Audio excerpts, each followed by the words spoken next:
तो अब हम वाइल लूप के ज़रिए से एक ऐसा लूप इम्प्लीमेंट करते हैं कि जिसमें हमें पहले से पता होगा ये वाला लूप कितनी दफ़ा परफॉर्म होना है, और वो कहलाता है काउंटर कंट्रोल लूप।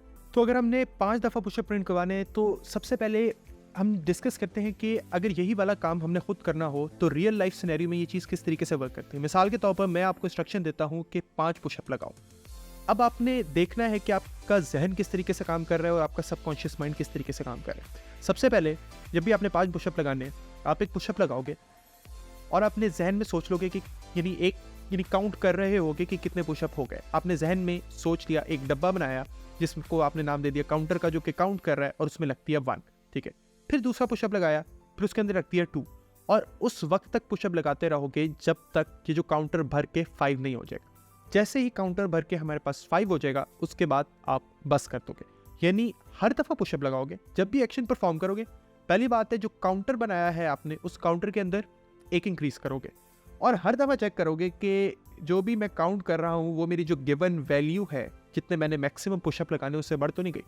अगर वो उससे बढ़ गई होगी तो वहाँ पर आप अपना एक्शन ख़त्म कर दोगे।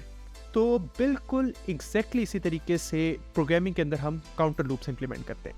यहाँ पे हम इंप्लीमेंट करके देखते हैं कि सबसे पहले हम वाइल लिखते हैं, और वाइल के अंदर एक कंडीशन है, कंडीशन को बाद में डिफाइन करेंगे। सबसे पहले हम अपना एक्शन परफॉर्म कर लिख लेते हैं, और एक्शन यहाँ पे है console dot write line pushup. यानी जब भी ये प्रिंट होगा तो हम ये इमेजिन करेंगे कि एक पुशअप लग रहा है। तो अब ये वाला जो पुशअप है ये हमने कितनी दफ़ा प्रिंट करवाना है, ये हमने 5 दफ़ा प्रिंट करवाना है। तो बिल्कुल इसी तरीके से जिस तरीके से आप जहन में सोच रहे होते हैं और काउंट कर रहे होते हैं, तो काउंट करने के लिए जो आप जहन में एक डब्बा बनाते हैं, तो हम यहाँ पे कंप्यूटर के जहन जो कि मेमोरी है, हम उस मेमोरी के अंदर भी एक डब्बा बना लेते हैं, और वो वेरिएबल की सूरत में मैं एक इंटीजर लिखता हूँ और एक काउंटर वेरिएबल बना लेता हूँ, और उसके अंदर मैं लिख देता हूँ 0 कि अभी तक कितने पुशअप लगे हैं। अभी तक कोई पुशअप नहीं लगा, और सिंपली मैं लिखता हूँ हर दफ़ा, यानी जब भी हमारा पुशअप लगेगा हम इस कंडीशन को चेक करने पे आएंगे, और हमें पता है कि हमने कंडीशन क्या चेक करनी है कि ये जो काउंटर है ये 5 से छोटा है। यानी अगर जैसे ही ये काउंटर 5 से बड़ा होगा तो हम अपना काम ख़त्म कर देंगे। तो सबसे पहले जब ये चलेगा तो काउंटर के अंदर हमारे पास क्या होगा 0, फिर देखेगा काउंटर 5 से छोटा है, हाँ काउंटर 5 से छोटा है, 0 इज़ लेस देन 5, ठीक है, ट्रू, प्रिंट हो जाएगा। और अब हमें पता चल गया, अब हमने जो एक और काम करना है, जब भी हम एक पुशअप लगाएंगे हमने काउंटर में प्लस प्लस कर देना है।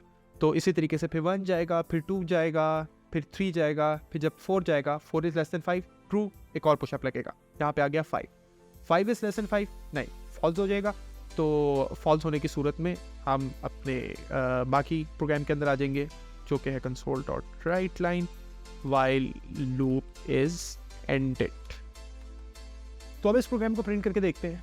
मैं यहाँ पे प्रोग्राम को चलाता हूँ और यहाँ पर 5 दफ़ा पुशअप प्रिंट हो गया है और लिखा हुआ गया है वाइल लूप इज़ एंडेड। एक दफ़ा इसको दोबारा ड्राई रन करते हैं। सबसे पहले काउंटर के अंदर हमारे पास 0 आया, और फिर उसके बाद मैंने कंडीशन चेक की, 0 is less than 5, true, pushup print हुआ, काउंटर के अंदर 1 आ गया, 1 is less than 5, pushup print हुआ, काउंटर के अंदर 2 आ गया, 2 is less than 5, true, pushup print हुआ, काउंटर के अंदर 3 आ गया, 3 is less than 5, true, pushup print हुआ, काउंटर के अंदर 4 आ गया, 4 is less than 5, true, pushup print हुआ, काउंटर के अंदर 5 आ गया, 5 इज लेस देन 5, फॉल्स, क्योंकि 5 से छोटा नहीं है, वो इक्वल हो सकता है लेकिन उससे छोटा नहीं है।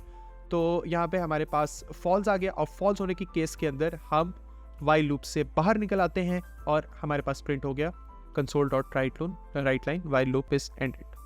तो इस तरीके से हमने देख लिया है कि लूप्स किस तरीके से इंप्लीमेंट करते हैं, और हमने देखा है कि वाइल लूप के ज़रिए से कंडीशनल लूप या काउंटर कंट्रोल लूप हम किस तरीके से इंप्लीमेंट करते हैं। तो अब एक छोटा सा एक आसान सा प्रोग्राम मैं आपको दे रहा हूँ कि आपने लूप्स के ज़रिए से फर्स्ट 10 ऑड नंबर्स प्रिंट करवाने हैं, और फिर नेक्स्ट वीडियो में हम देखेंगे कि फॉर लूप्स को किस तरीके से इंप्लीमेंट करते हैं। अगर ये वाली चीज़ें आपको समझ आ गई हैं तो फॉर लूप आपको बहुत आसानी से समझ आएगा।